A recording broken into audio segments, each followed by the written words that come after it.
বিসমিল্লাহির রহমানির রহিম। পরিবেশনায় ও পরিচালনায় দিগন্ত। এতক্ষণ বসে থাকলেন আর হালকা কিছু সময় দিলটা নরম করতে দিবেন না, মোনাজাত করে যাবেন ইনশাআল্লাহ। এই পাগুনের সাথে মোনাজাত।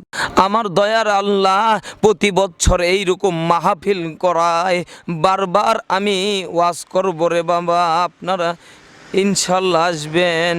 হাতের সাথে লাগানো, যেই হাতটা আল্লাহওয়ালার সাথে লাগানো, লাগতে লাগতে নবী পর্যন্ত লাগানো, এই হাত তুলে আপনাদের জন্য নিয়ে দোয়া করব। একটু ধৈর্য ধরেন রে বাবা, কথাটা আমাকে একটু ফিনিশিং দিতে দেন। পয়গম্বর কান দেওয়ার ডাক দিয়ে বলেন, আল্লাহ দুনিয়ার সব বেটা বেটি যদি এইরকম দিনদার হয়ে যাইতো, তাইলে সব বেটা বেটি বাপমার কবরের আযাব থেকে মুক্তি পেয়ে যেত।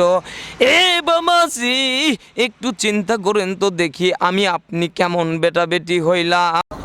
বাজান আমি এই কথাটা বলে আসছি, যুবক রে, সোনার ভাই রে, কোন মায়েরে তুই বুড়ি করে গালি দেশ, কোন মায়েরে তুই গ্রামে থুয়ে তুই শহরে তাকস। আহারে, এই মা কিন্তু তোরে ভুলতে পারে না, তুই হাজারো মাইলে যদি দূরে থাকিস রে ভাইয়া। এই জন্য তো কবি বলেন, বনে থাকে বন বা দূরি, বাচ্চা ঝোলে তার বুকে, তবুও মায়ে বাচ্চা ভোলে না, পড়লে হাজার দুঃখে। বিদেশেতে কারো যদি সন্তান মারা যায়, পশু পাখি না জানিতে জানে তাহার মা। কথা বলেন ঠিক না বেঠিক? ভাই গো, দেখেন তো দেখি মায়ের জন্য দিলটা নরম হয় কিনা। আমি একটু শুধু টাচ দিব রে ভাইয়া। কোমল দুগোছি মা বোনেরা, আসর থেকে মাগরিব পর্যন্ত বয়ান ছিল, কিন্তু ভিডিওর মাধ্যমে কোনো কথা বলা হয় নাই। আরও যারা এখানে আছেন ইনশাল্লাহ দোয়া করবেন, আল্লাহ কবুল করে। প্রতিটা বছর যেন আল্লাহ যেন এই মাহফিলকে কবুল করে। ডিসেম্বর মাসে আমি এই মাসে হচ্ছি, আল্লাহ তুমি কবুল করে নিও আল্লাহ। 1000 মাইল অথবা যদি 200 মাইল যদি দূরে থাকেন, আর আপনার মা যদি গ্রামে থাকে, আপনার যদি বিদেশের বাড়িতে বিপদে হয়ে যায়, সবার আগে কিন্তু আমার আল্লাহ জানে। এরপরে পৃথিবীর সবার আগে কিন্তু জনম দুঃখিনী মা জানে। কথা কোন ঠিক না ঠিক? মুসলমান ভাইরা রে আমার, সবার আগে কিন্তু মা জানে। বাবাজি, কেউ কোনো দিকে নজর দিবেন না রে বাবা। একটা প্রবাসীর কথা বলে দিয়ে যায়, আমার বন্ধুগণ কোনো দিকে কোনো নজর নাই। আহারে সোনার চান বন্ধুরে, দেখেন দিলটা নরম হয় কিনা। বাস্তব একটা ঘটনা আমি আপনাদের সাথে বলি। আমি নিজেদের প্রতিশোধী, আমারই প্রতিবেশী এলাকার প্রবাসীর মায়ের কথা। আহারে ভাই, যুবকরা তোরা তো জানিস মায়ের দোয়ার বরকতে আজকের এই চেয়ারে বসছি। তোরাও যায়ের মায়ের কাঙ্গাল। অনেকের মা হাসপাতালের বেডে শুয়ে আছে, অনেকের মা বিছানায় রোগী হয়ে পড়ে আর আছে। ভাই আল্লাহর কসম করে বলি, এই মা যেদিন মারা যায় আর এইরকম আদর আর কাউকে পাবি না। যে তোর ইস করলেই কলিজায় দুঃখ পায়, এইরকম দরদি আর কাউকে পাবি না রে বাবা। আরে বন্ধু আমার ভাইরে, বাস্তব একটা কথা বলে দিয়ে যাই বাবা। সিঙ্গাপুর প্রবাসী, নাম হলো ছেলেটার মাসুদ।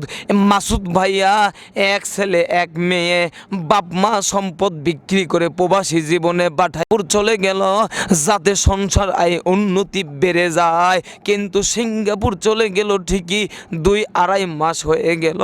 এই 2-2.5 মাস চলাকালীন অবস্থায় 1 মাস 25 দিন বাড়ির সবার কাছে যোগাযোগ ঠিক ছিল।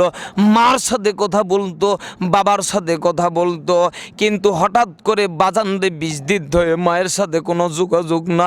মা একবার বইয়ের কাছে যায়, আর একবার নাতি নাতিনের কাছে যায়, আর একবার গ্রামের মানুষের কাছে দেখা হইলে বলে, আমার সোনার চানের জন্য একটু দোয়া কইরো। আজকে কয়েকদিন যাব আমার সাথে কোনো কথা হয় না। আমার ভাইরা, আমার বন্ধুরে, একদিন মাসুদ ভাইয়ের আম্মু হঠাৎ করে, আমার বন্ধুগণ সকালবেলা মাসুদ ভাইয়ের ছেলেটাকে ডাক দিয়ে বলেন, দাদু ভাই তোমার আব্বু কি ফোন দেয় না?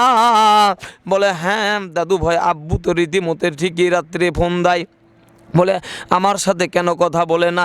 বলো, দাদু ভাই দাদুর সাথে কেন কথা বলো না? আব্বু খালি গম্ভীর হয়ে থাকে, আব্বু খালি বলে না না না 90 দিন পর কথা বলবো, এখন আমার সমস্যা আছে, এই 90টা দিন আমি ব্যস্ত আছি।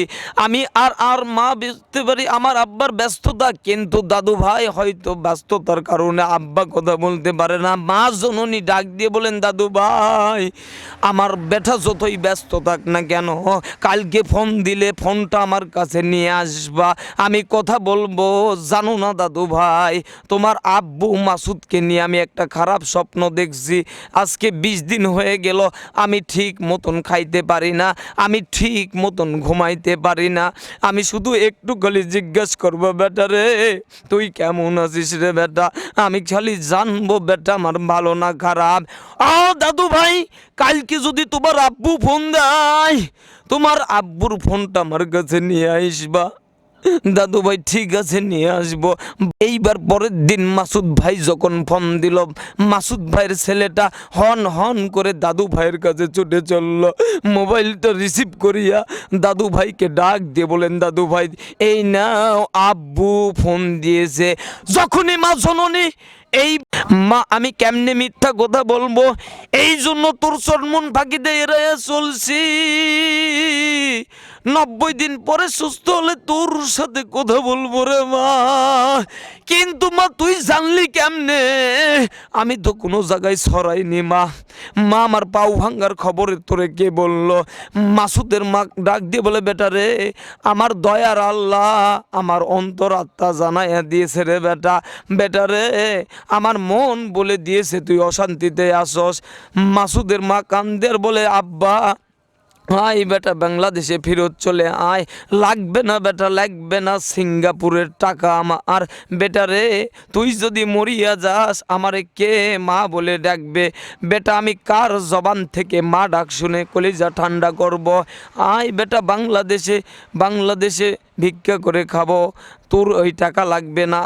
আহারে কোমল দুগসি মা বোনেরা আমার ভাইয়েরা বাড়িতে যায়। হজরত আলী রাদিয়াল্লাহু তাআলা আনহু যাচ্ছে আর আল্লাহ রব্বুল আলামিনকে বলেন আল্লাহ আমার কাছে এখন কেউ নাই গো আল্লাহ। আল্লাহ গো আমি সাহাবী, আমার চরিত্র হইল আমি যখন একা থাকব তখন আমি একা থাকব না, আপনার বন্ধু আপনাকে আমি ডাকবো আর আমার বাড়িতে যাব। লা ইলাহা ইল্লাল্লাহ, আর জোরে লা ইলাহা ইল্লাল্লাহ।